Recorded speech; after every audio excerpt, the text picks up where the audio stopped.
Hello, my name is Gonda van Steen and I'm the Koraes chair at King's College London. We've made a special effort during these times of the coronavirus pandemic to reach out to younger scholars, especially scholars who appear with their first book publication. Under normal circumstances, we would invite them over to campus, but since this is not possible, we take advantage of their technological savviness to present to us via an electronic platform, which we're also recording.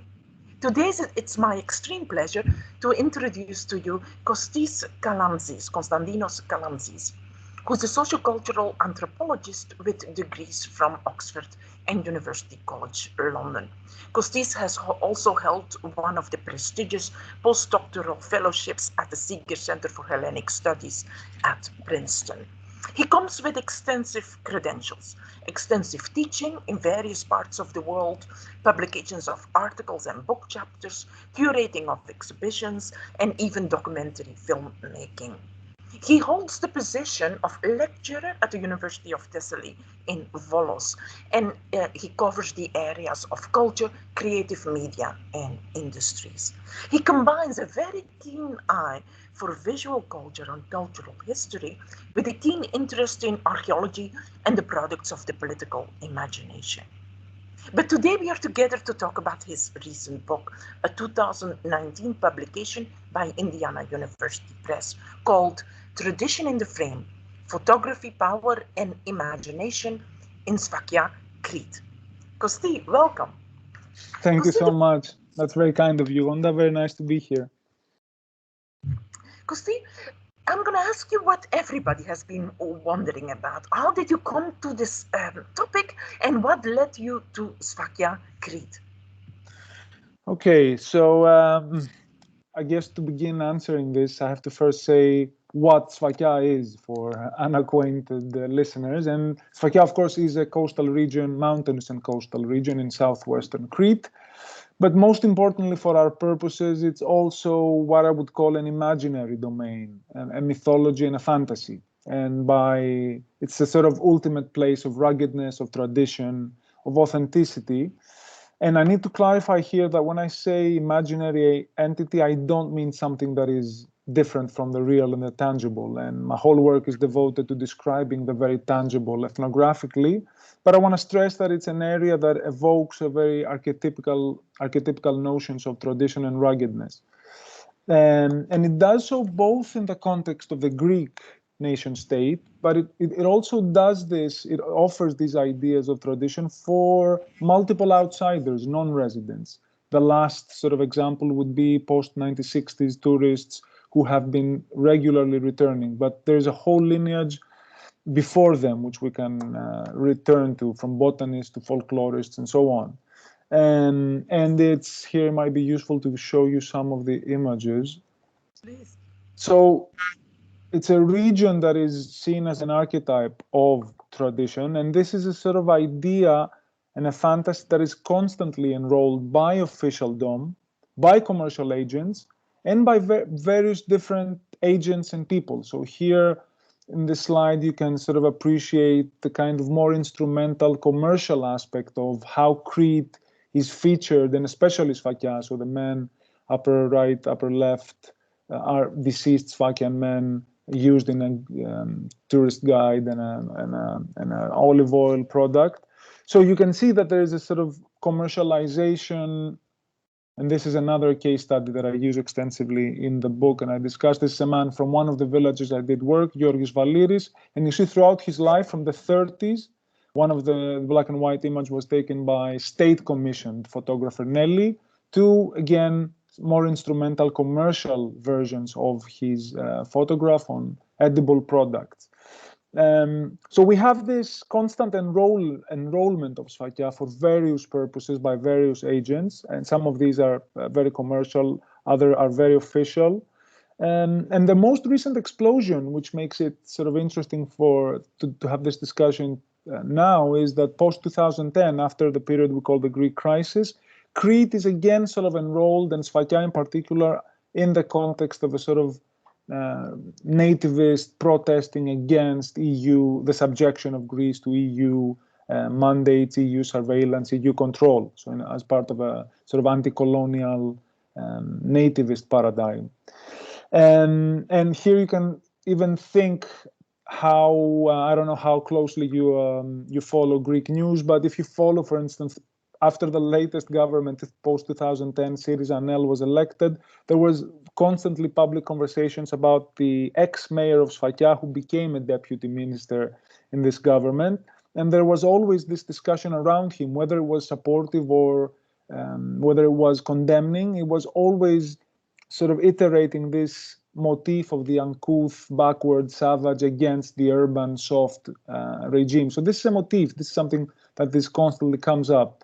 And from this last example of the deputy minister, you might also gather that Sfakia, that the myth of Sfakia is quite conflictual. It encompasses both the savage and the venerable, authentic. It encompasses the sort of the real and the very sort of flattering, but also very troubling. And this is how Sfakians approach it.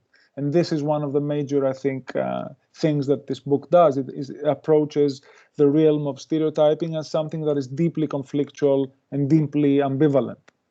So to return to your question, why this region and what I found there, on a sort of formal level, I would say that it offers an anthropologist a very good opportunity to explore the multiplicity, complexity, and plasticity of an imaginary figure that is at the same time very tangible for people who live there and people who visit the area.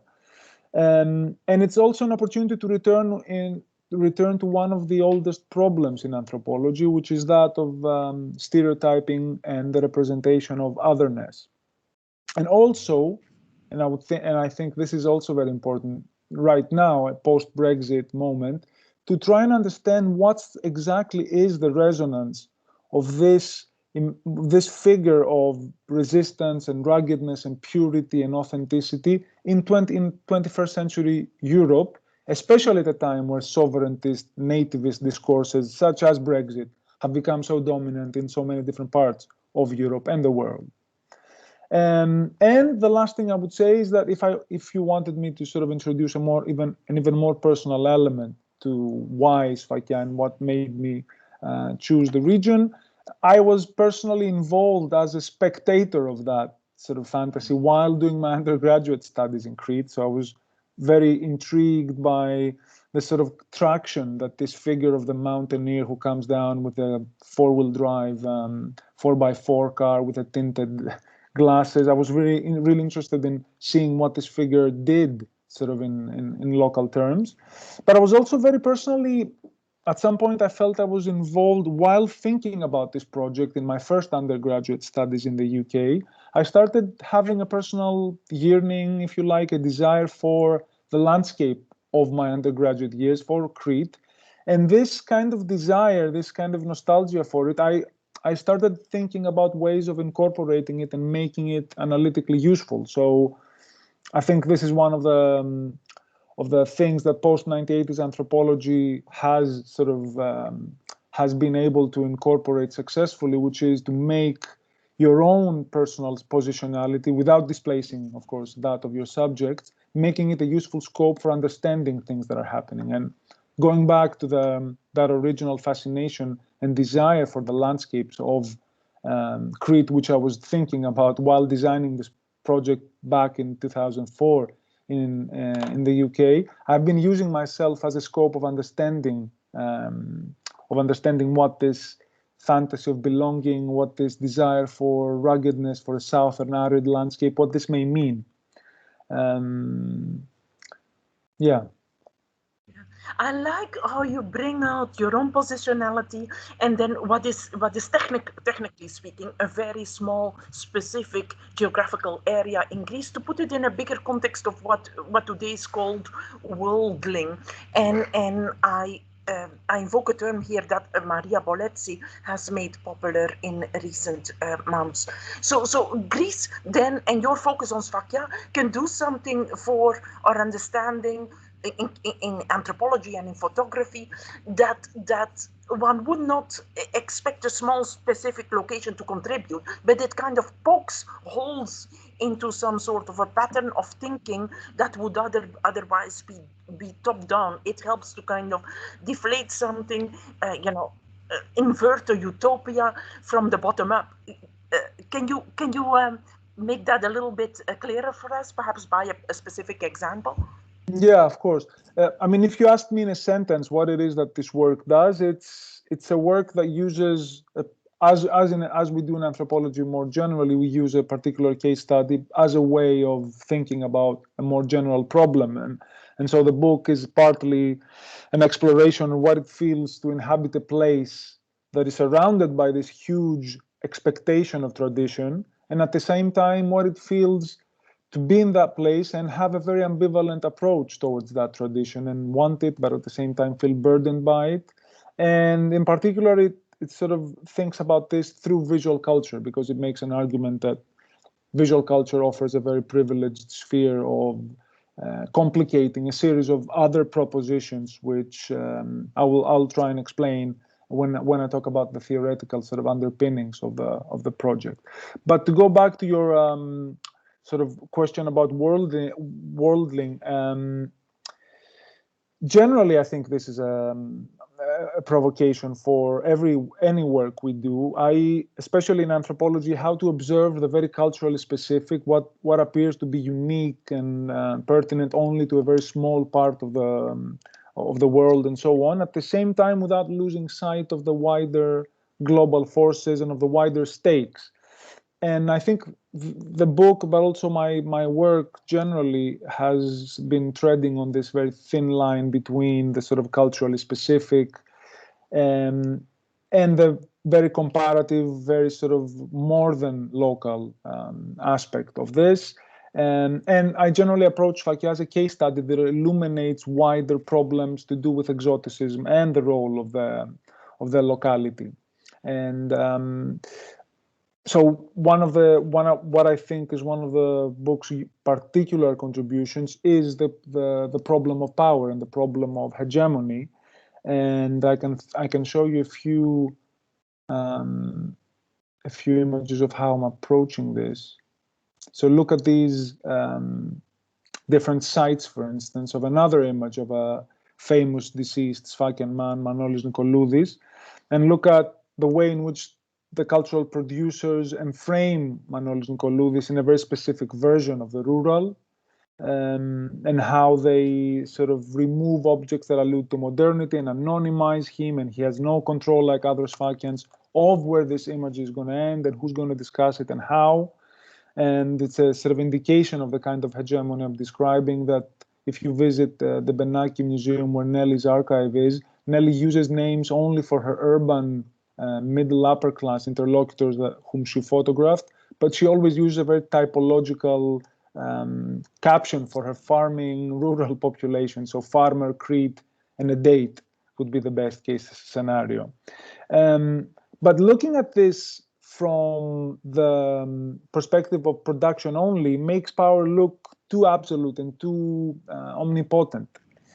And what I did in my fieldwork was take these images, take all of the archival and other materials that I collected, and go back to the field and give them to people and discuss them, and then also make copies and gift them and give them. And this opens up a whole other discussion about fieldwork ethics and gift giving and all of that, which we can get into if you like.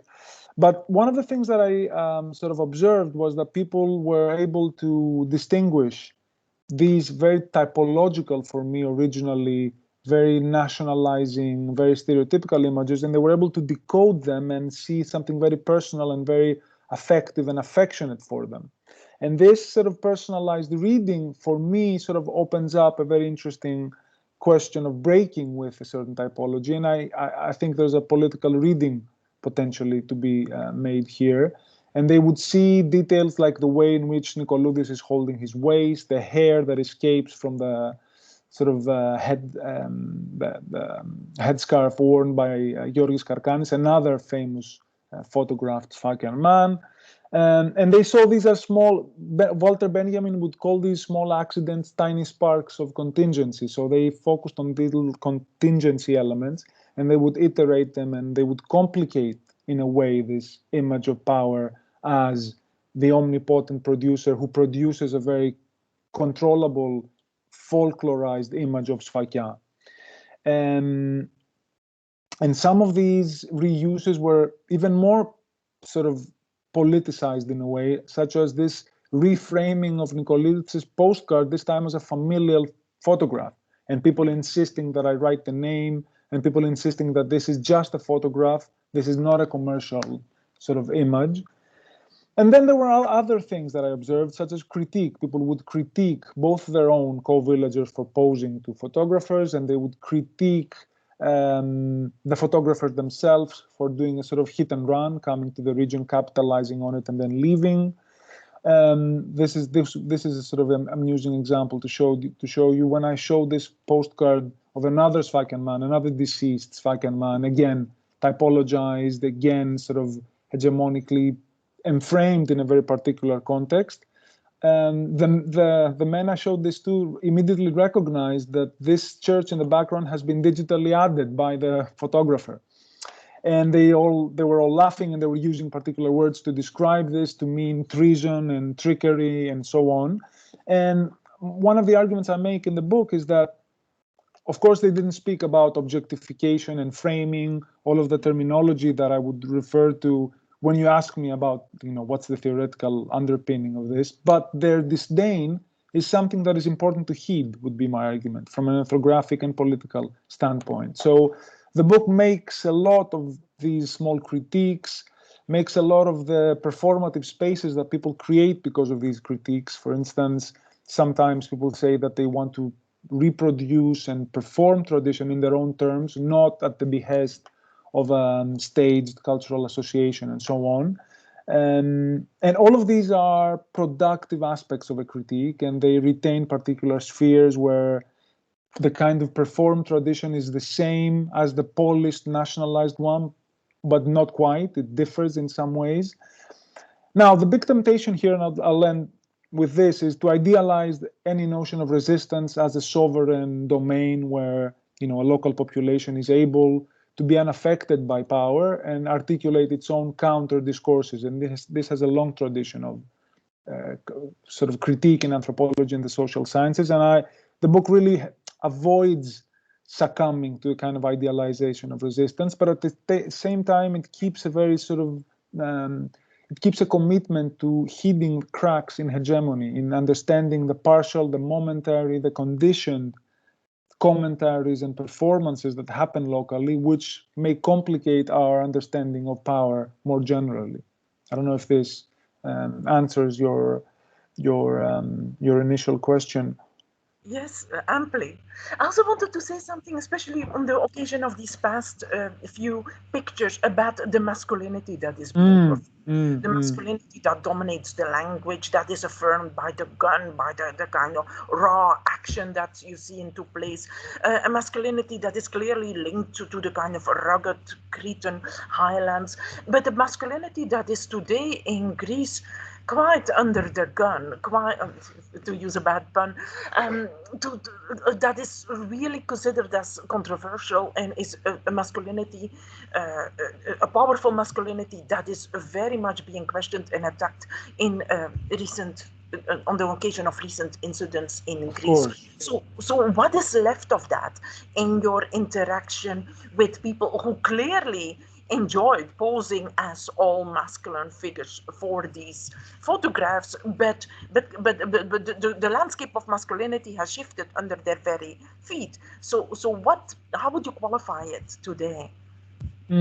I think the ethnographic response, first of all, would be that we have to think of your question in terms of registers, different registers.